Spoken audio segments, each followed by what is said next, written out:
Welcome to the Sauce and Gravy channel. This is Johnny Mac, the gravy guy. It's Saturday, so let me show you how to make a delicious homemade sauce.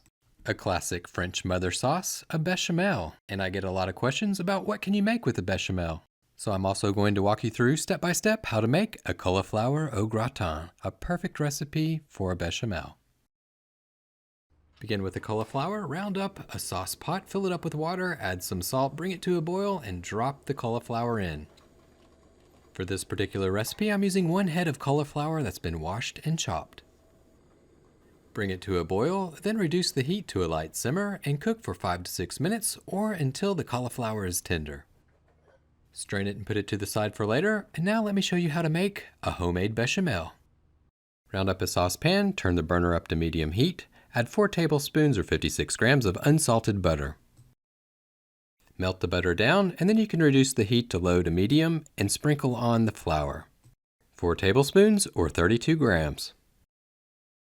Whisk the flour into the butter, and what this mixture is a roux.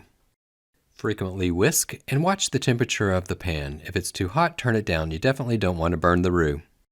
Gently cook the roux for 2 to 3 minutes. Then you can move on to the next step of the process of adding the liquids.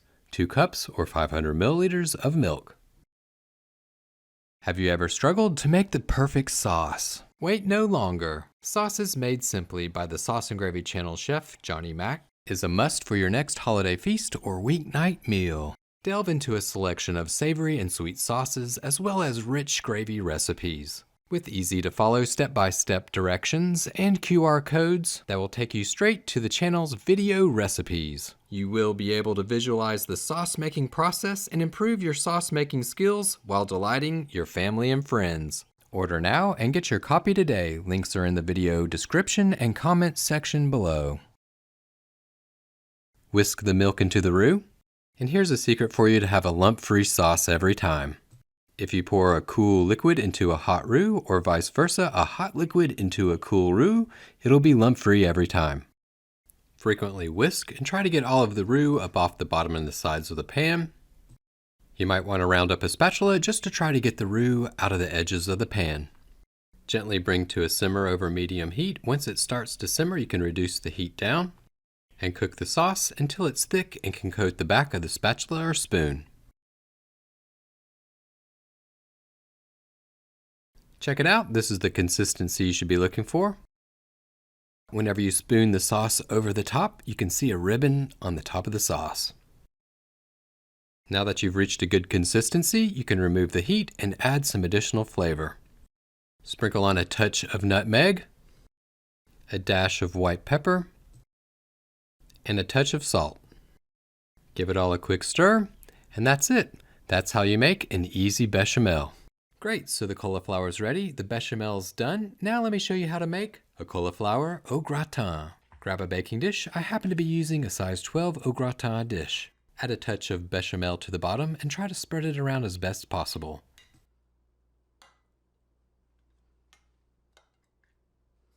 Next, take the cauliflower and add it to the dish.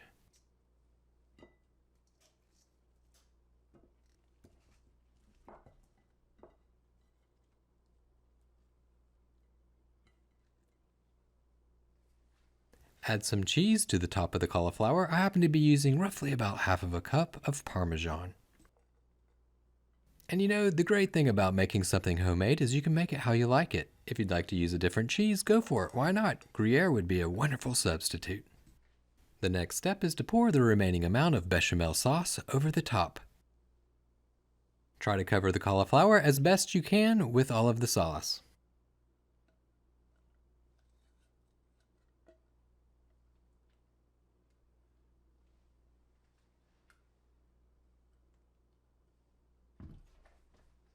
Top it with 1/4 cup of breadcrumbs. I'm using Italian spiced breadcrumbs, but you can use any type of breadcrumbs that you prefer. Now you're ready to place the au gratin into a preheated oven at 375 degrees Fahrenheit or 190 Celsius. Quickly cook it for 30 to 35 minutes. At that point, if it's not lightly golden brown on top, you can crank your oven up to broil and cook it until it's as golden brown as you desire. But check it out, after it's roasted in the oven, this is what you've got. A rich and delicious hearty side dish. So that's it. That's how you make a cauliflower au gratin, all from scratch with a homemade bechamel sauce. Thank you so much for watching. If you happen to find this recipe helpful, be sure to hit that like button. And you know what? If you found it helpful, share it with your friends. They might find it useful too. Thanks again for watching. Until next Saturday, remember, keep whisking, y'all.